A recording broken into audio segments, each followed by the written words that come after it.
In this exercise, we will determine the volume of the region that is bounded above by the surface z equals 9 minus sine squared x, below by the xy plane, and enclosed by the planes x equals 1, y equals 1, and x plus 2y equals 2.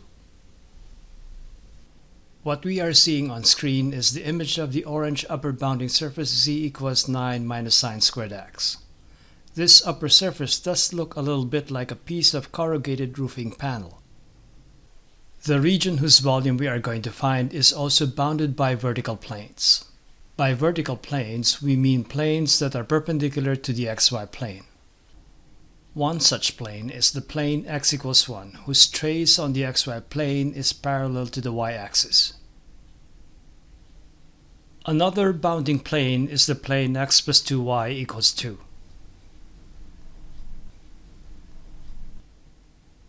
The region's third and final bounding vertical plane is the plane y equals 1, whose trace on the xy plane this time is parallel to the x-axis.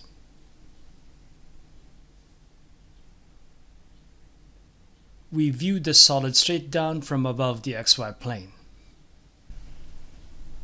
The red triangular shape that we see on the diagram is the shape of the projection of the region onto the xy plane. Let us name this projection R. On the xy plane, the projection R is bounded precisely by the traces of the three vertical planes that enclose the region. We trim off one by one the excess parts from the bounding surfaces of the region. We start with the vertical planes. Then we trim off the excess overhang from the upper bounding surface.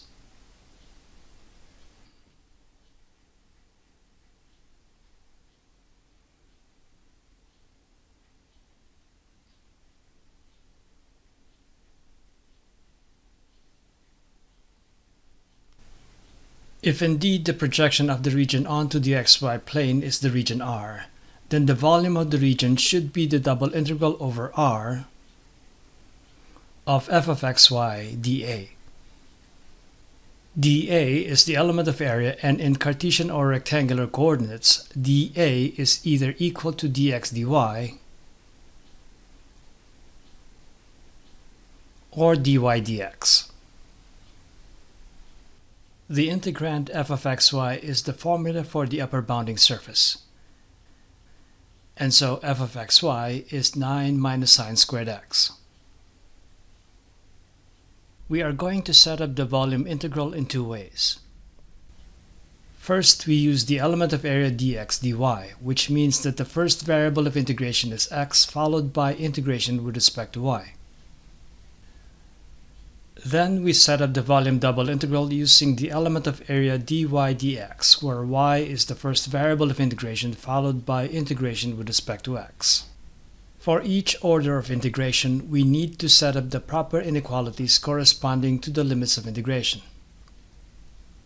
With the element of area dx dy with x as the first variable of integration, we traverse the projection R in the x direction. By doing so, we determine from what curve to what curve the region R extends.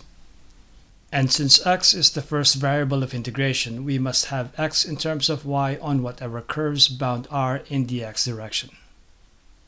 We find that R begins from the line x plus 2y equals 2, and we write x in terms of y so that x equals 2 minus 2y on this line. And then R ends on the vertical line x equals 1. And so we have the inequalities for x.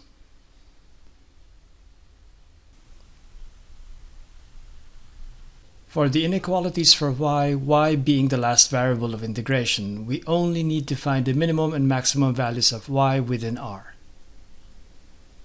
The minimum value of y is at the intersection between the lines x plus 2y equals 2 and x equals 1. The viewer can check that y equals 1/2 at this point of intersection.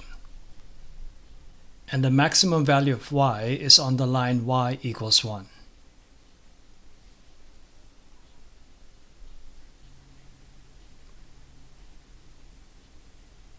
So for the volume double integral, we first write the outer integral which corresponds to the last variable of integration, which is the variable y. It's the integral from 1/2 to 1. Then we write the inside integral for the first variable of integration, which is x. The lower limit of integration is 2 minus 2y, and its upper limit is 1. The integrand is 9 minus sine squared x.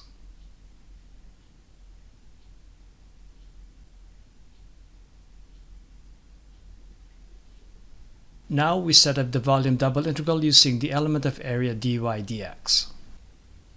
This time, y is the first variable of integration, so we traverse the projection r in the y direction.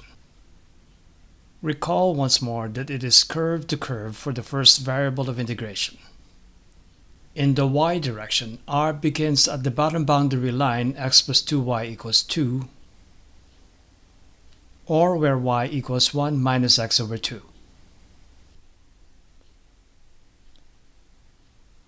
The top boundary of r is on the line y equals 1.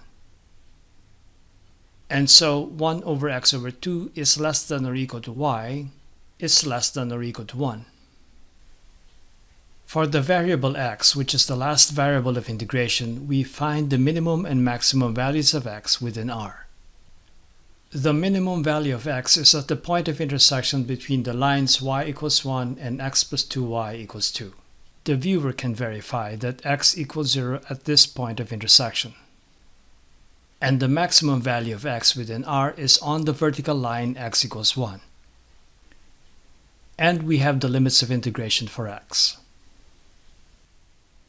So for the second version of the volume double integral, the outer integral, which is for the variable x, goes from 0 to 1.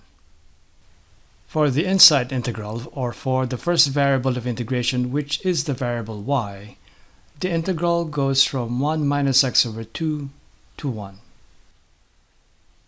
The switch in the order of integration does not affect the integrand, and so the integrand is still equal to 9 minus sine squared x.